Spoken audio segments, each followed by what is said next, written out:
Bab 3017. Inti dari galaksi.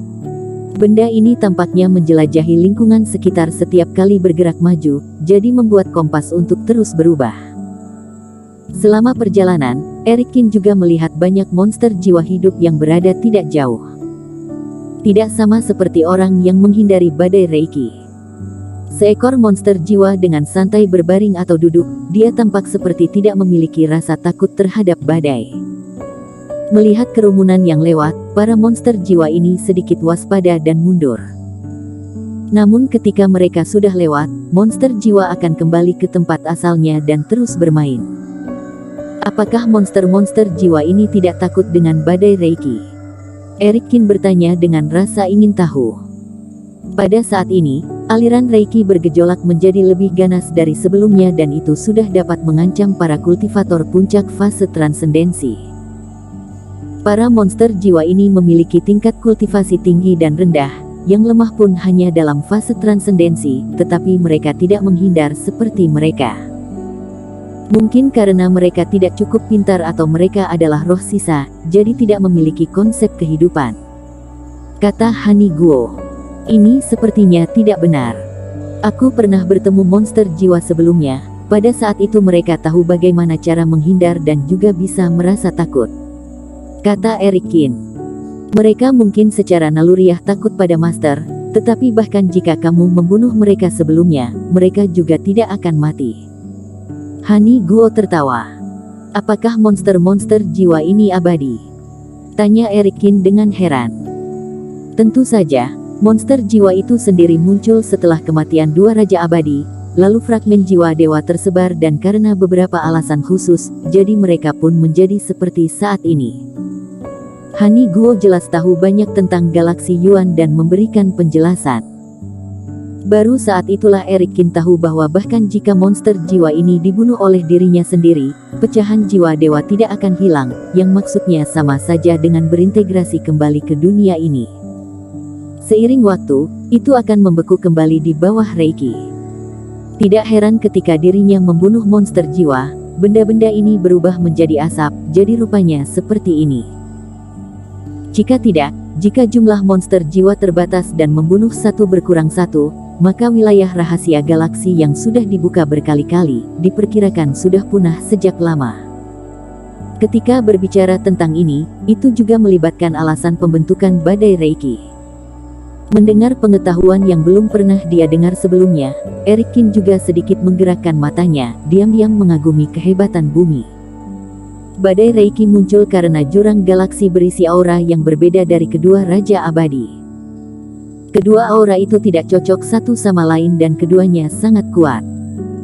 Begitu mereka bertabrakan, mereka akan membentuk badai setelah serangkaian fermentasi. Karena disebabkan oleh dua aura, jadi tidak hanya ada satu pusat badai, melainkan tak terhitung jumlahnya. Dan juga tidak seperti badai di dunia luar, ada konsep yang jelas tentang pinggiran dan inti.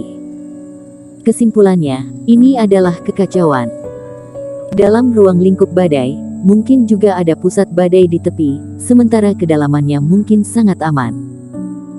Itu sebabnya sebelumnya Hani Guo mengatakan untuk meminta Erikin tetap tinggal dan menunggu, jika tidak, akan lebih tidak aman bila berjalan sendirian.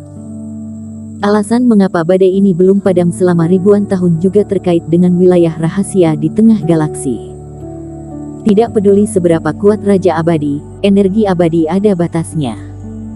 Tetapi setiap kali wilayah rahasia galaksi dibuka, sejumlah besar Reiki akan keluar dan mengisi kembali ke dalam jurang galaksi. Itu diserap oleh teknik bernapas oleh monster-monster jiwa itu dan dimasukkan kembali ke dunia ini. Dengan begitu, sebuah siklus terbentuk. Begitu wilayah rahasia galaksi terbuka, mengisi jurang galaksi dengan Reiki baru, kemudian diserap dan disempurnakan oleh monster jiwa, lalu mengalir ke langit dan bumi. Dan dengan berakhirnya wilayah rahasia, badai secara bertahap akan melemah karena berkurangnya Reiki. Itu adalah sekarang. Tapi begitu wilayah rahasia galaksi terbuka, proses ini akan terulang lagi. Mendengarkan penuturan Hani Guo, Erikin pun mengangguk dan akhirnya mengerti banyak hal di galaksi ini. Namun, Erikin masih memiliki beberapa keraguan. Apakah monster jiwa ini benar-benar seperti yang Hani Guo katakan? Mereka tidak peduli dengan badai Reiki dan membiarkan nyawa mereka hilang. Hani Guo, kamu bilang mereka tinggal di sini, jadi apakah ada cara khusus untuk menghindar? Eric Qin berkata dengan detak jantung. Seharusnya ada kemungkinan seperti itu, tapi Kak Eric, monster jiwa ini berbeda dari kultivator seperti kami. Pada dasarnya tubuh mereka adalah sebuah ilusi dan dapat dibagi menjadi beberapa aura dalam waktu singkat, jadi metode yang mereka gunakan belum tentu bisa kami gunakan. Hani Guo terkejut sejenak, lalu menggelengkan kepalanya sambil tersenyum. Tapi jika tebakanmu benar dan kita benar-benar bisa menguasai cara yang sama seperti monster jiwa untuk menghindari kekuatan badai, maka melewati galaksi akan jauh lebih mudah. Itu benar. Eric Qin tersenyum, tetapi matanya berkedip. Hani Guo sebenarnya benar. Jika kultivator lain takut akan badai Reiki, tetapi dirinya sebenarnya dapat melakukan perjalanan dengan aman melalui badai yang mengerikan ini. Kecuali bisa sampai ke pantai galaksi lebih cepat dari yang lain. Entah itu aliansi loyalitas atau kultivator lain yang mengejar mereka, selama mereka dibawa ke badai, akan menjadi menarik untuk berurusan dengan mereka pada saat itu. Namun, semua premis harus didasarkan pada fakta bahwa tebakan dia benar dan dapat menemukan cara bagaimana monster jiwa menguasai hukum badai. Oh iya Hani Guo, jika kamu sudah tahu banyak tentang kengerian badai ini, mengapa kamu ingin memasuki galaksi terlebih dahulu? Sejauh yang aku tahu, wilayah rahasia galaksi baru akan dibuka 10 hari lagi bukan? Kata Eric Qin. Meskipun badai Reiki ini mengerikan, namun jenis buah jiwa khusus juga akan lahir di tengah badai. Benda ini tidak dapat ditelan oleh seorang kultivator, tetapi setelah mendapatkannya dan disempurnakan oleh ketua sekte kami, itu akan sangat bermanfaat untuk pemurnian tubuh.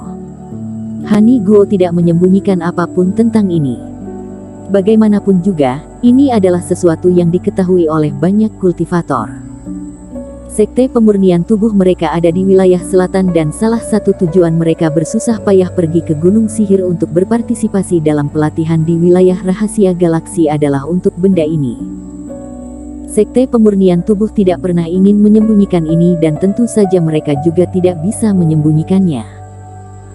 Kalau tidak, semua orang juga akan langsung mencurigai sebuah sekte di wilayah selatan selalu melakukan perjalanan ribuan mil jauhnya ke tempat ini. Terlebih lagi, buah jiwa ini hanya berguna untuk para praktisi pemurnian tubuh dan juga memerlukan metode rahasia khusus dari sekte pemurnian tubuh. Bahkan jika mereka mengetahuinya, seperti beberapa sekte besar di jalur Gunung Sihir, mereka tidak mungkin pergi merebutnya. Ternyata ini alasan kalian membuat kompas. Eric Qin akhirnya paham. Tidak heran harta yang dapat menghindari badai ini bahkan tidak tersedia di 4 sekte yang terdekat, tetapi sekte pemurnian tubuh memilikinya, rupanya karena ini. Selama lebih dari 2 jam, kompas tampaknya tidak membuat kesulitan lagi buat dua bersaudara Guo, tampaknya benda ini bisa diandalkan. Apa yang dilakukan teman seiman Qin ini? Selama periode tersebut, melihat Eric Qin terbang keluar dari kerumunan terus-menerus dan menghampiri beberapa kelompok monster jiwa, kemudian kembali dengan cepat, kakak sepenguruan Zen yang memimpin jalan mengerutkan kening. Aku juga tidak tahu, mungkin ingin mencari tahu bagaimana cara monster jiwa bisa lolos dari badai, kata Hani Guo. Omong kosong, badai ini menghancurkan segalanya. Bagaimana mungkin monster jiwa bisa lolos? Itu hanya karena mereka bodoh dan tidak tahu bagaimana melarikan diri. Hanya dengan kompas di tangan kita, barulah kita dapat memperkirakan titik lokasi, jadi jangan memikirkan metode lain. Kakak sepenguruan Zen mendengus pelan. Melihat Eric Qin terbang ke sana kemari, dia menunjukkan ekspresi menghina, karena dia yakin bahwa Eric Qin melakukan pekerjaan yang tidak berguna. Bersambung.